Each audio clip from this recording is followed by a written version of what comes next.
Back on One, New York's longest running sports call-in show. Emmanuel Barbari, Jimmy Sullivan. Pleased to be joined by longtime New York Post sports writer Mike Vaccaro. Mike, thanks so much for joining us. Hey, it's great being here with you guys. Thanks for having me on.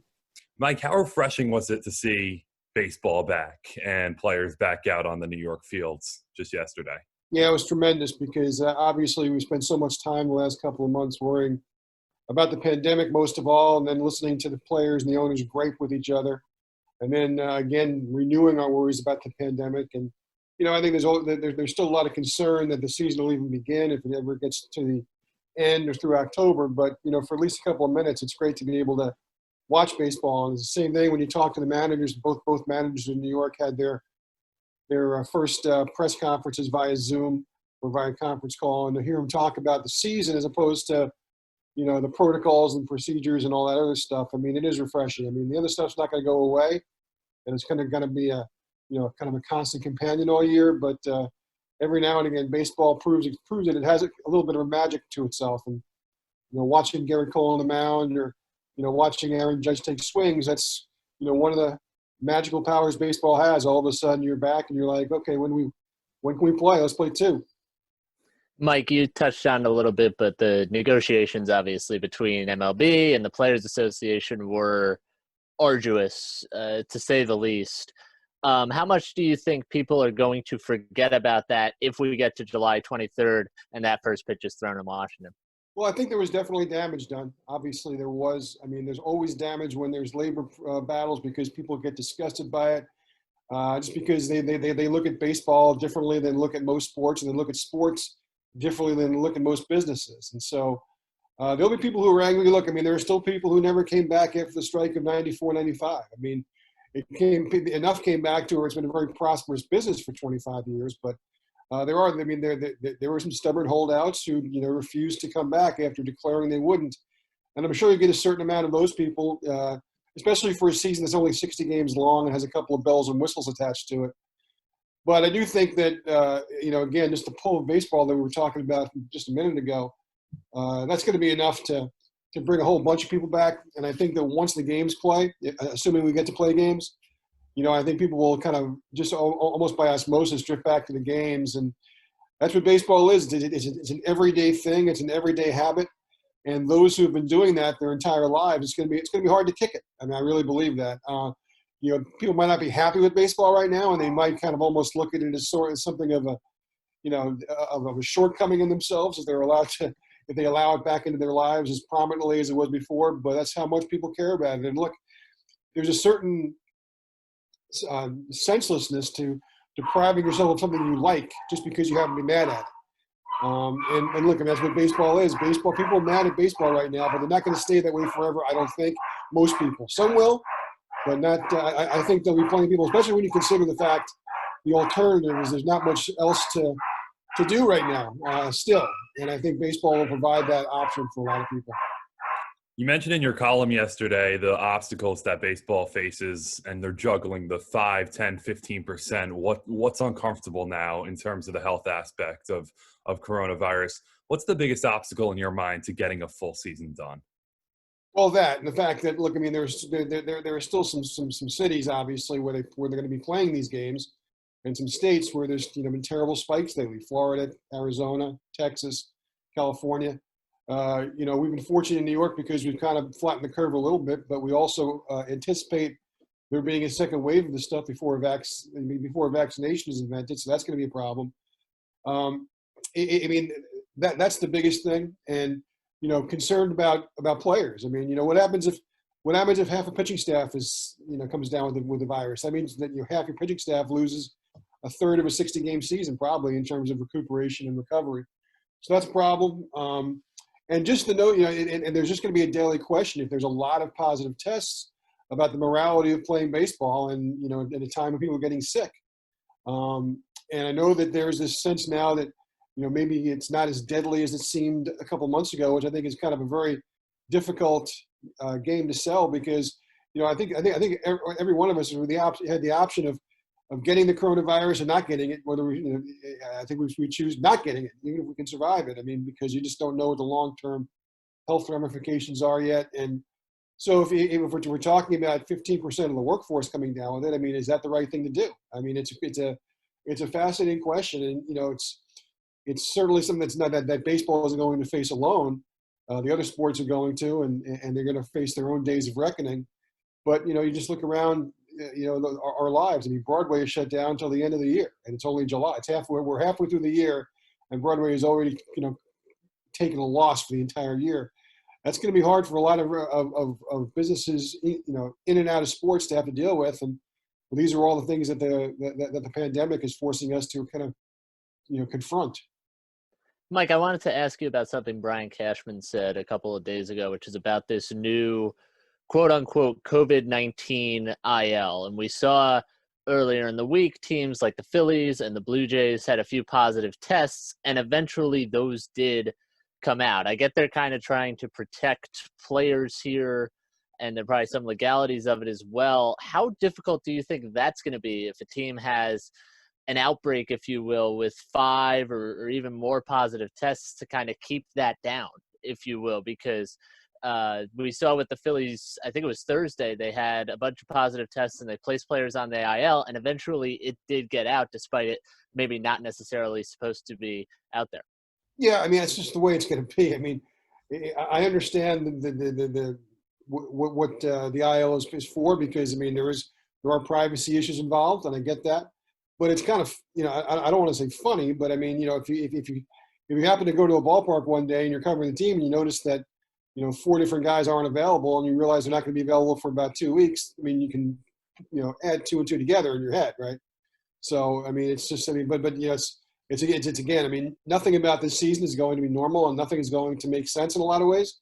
And so you're just going to have to roll with it. If it's going to happen, you're going to have to deal with the fact that it's going to be a very different looking, feeling, sounding game than it's been in the past, and that goes for a lot of things, whether you're talking about starting a runner on second base in the 10th inning, or whether you're talking about, in your mind, kind of figuring out, well, okay, there's, player X, player Y, player Q, and player Z aren't playing today, and they're not going to play for another couple of weeks.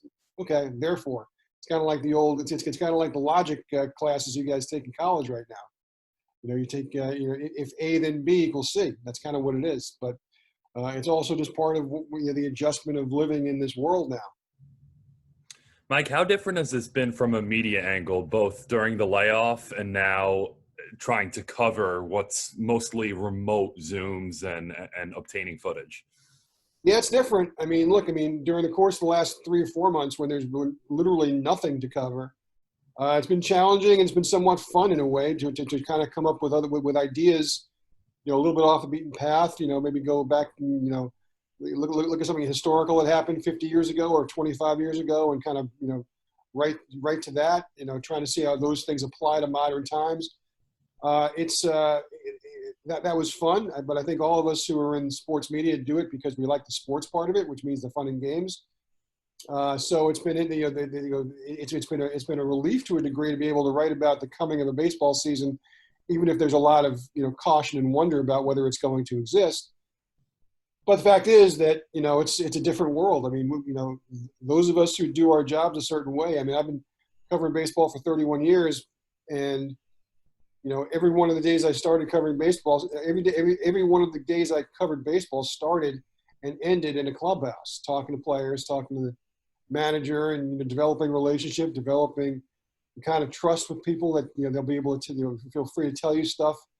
And that's not going to just be a reality for a while. And it's strange. I mean, look, it's convenient. I mean, I suppose if you've lost the drive to want to necessarily pound the shoe leather on the ground, I mean, you can very easily, more easily now than ever before, cover a game from your living room. And you can do it because there's going to be Zoom calls after the game, and you can talk to the players, and it's a very strange thing because a lot of us who do work for a living in a press box have looked at people who try and do the job that way with derision for decades, and the fact is that now we're all doing that, and it's an adjustment because when you're on a Zoom call with 40 other people, you're not going to get anything by yourself, that's for sure. And when you can't talk to anybody, you can a lot of times, even if you're in a group setting, if you're a clever reporter, you'll figure out a way to sidle up to a guy after the group interview and ask you 1 or 2 questions that are just for you, and that's what good reporters do. A lot different. I feel bad for The younger generations, those of us who have been at it for a long time, have developed certain relationships that we can rely on now, and call people up or text people and get information we want. But when you're in the beginning stages of that, trying to figure out how to develop these relationships and how to learn how to report in the game, it's going to be a lot more difficult because now everybody is on an exactly even playing field, even if they don't deserve to be. Mike, I wanted to ask you, because we've kind of talked about the odd nature of sports coming back, and specifically with baseball, it's going to be a strange year with 60 games and the rules you mentioned, like the runner starting on second base in extra innings. How much do you think some of these new rules and innovations that are specific to this year are going to maybe grow on fans in a shorter season? How much do you think fans are going to like some of these new additions for 2020? I think baseball fans generally don't like change, and so therefore their first impulse is to always to say this is terrible, the sky is falling, you're ruining my game. I don't think baseball lost one fan over the intentional walk rule that they instituted a couple of years ago, where instead of throwing those 4 crazy balls, you just said take first base. I mean, the reaction, of course, was this is horrible, this is defiling a precious game. And then all of a sudden you realize, you know what, we didn't really like watching intentional walk anyway. This is for the better. I'm not saying that's the way people are going to react to the man on second. That's a little bit more radical of a thing. But there are other things like, this year they were going to have the minimum pitch. Pitcher had to come in the middle of the inning, had to face a minimum of 3 batters. That definitely was going to be a fundamental change for the game we've watched the last 10, 15 years, which relied on a lot of specialists, a lot of one batter. A lot of innings where you had 3 and 4 pitchers just pitching in the same inning because you're relying on specialists. That was going to disappear. I also think that people would have learned to adjust to that. I think there's a lot of outrage now about the universal DH that's going to be in the NL this year. Will probably be part of the NL, at least after the next collective bargaining agreement. And I get it. DH is something that was probably always going to stick in the craw of a lot of baseball purists. But, I grew up in the National League, and I don't dislike the American League. It's a different style of play. And I think that's actually, augmented baseball. Now, the fact is that I'm not one of these guys who falls in love with the romance of Bartolo Colon hitting a home run, when the other, 500 at-bats of his career were embarrassing. So, to me, it's I get it. We talked before about the kind of stories you figure out what to write about in a pandemic. I talked to Rick Wise a couple weeks ago on the anniversary of probably the best game a pitcher ever had. He threw a no-hitter in 1971 and hit 2 home runs that day. Well, that's never going to happen again. Once there's has been until now the best day a pitcher's ever had. It's going to be eternally the best day a pitcher ever had, assuming the DH comes to play universally. And I don't think there's anything wrong with that, because watching pitchers hit, to me, isn't going to – you're certainly not drawing new fans by the comedy of watching pitchers flail at strike 3. Mike, before we let you go, shifting sports, the NBA planning its return in sort of a bubble format, and Nets won't have Kyrie Irving or Kevin Durant when that happens. You wrote a story on them the other day. How do you kind of see this potentially benefiting the organization moving forward, all this rest for their 2 stars? Well, look, I think they made the prudent decision, weeks ago when they decided that neither one of these guys was going to make this, gallant comeback in the bubble. It didn't make any sense. It's you're in it for the extended haul with these guys, and not just for the immediate. And even if they came back, the idea that they'd be able to go on this 2-month run, in the bubble, I think would have been silly. The best of what the Nets are going to be, whatever that's going to be, is going to happen in the next year or two. It's going to be very interesting, and it's going to be a lot of fun to watch Kevin Durant play in Brooklyn next year. And I think that's what they signed on for. They signed on for a hurt player, a guy who, that's a serious injury. They made a serious commitment, took a real leap of faith on a player who, we hope isn't diminished, but, history tells us it's a hard injury to come back from, especially in basketball. So the notion of being cautious and prudent, I think, was smart. It's too much of an investment. And that goes for Kyrie also. I realize his injury wasn't quite as devastating as Durant's was. But why why put yourself in danger? Look, there are a lot of players individually that are putting themselves in harm's way by playing in this bubble.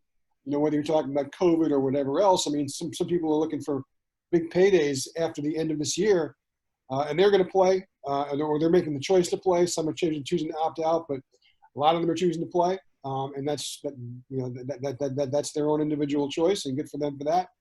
But I think the Nets did what was imperative for them in this case was making sure these guys are going to be ready to go whenever training camp 2021 starts, even if that's not until 2022 or whenever it happens. That's Mike Vaccaro, sports writer at the New York Post. We appreciate a couple of minutes and all the insight, and enjoy your 4th of July weekend. Hey, great talking to you guys. Thanks a lot. Thanks, Mike.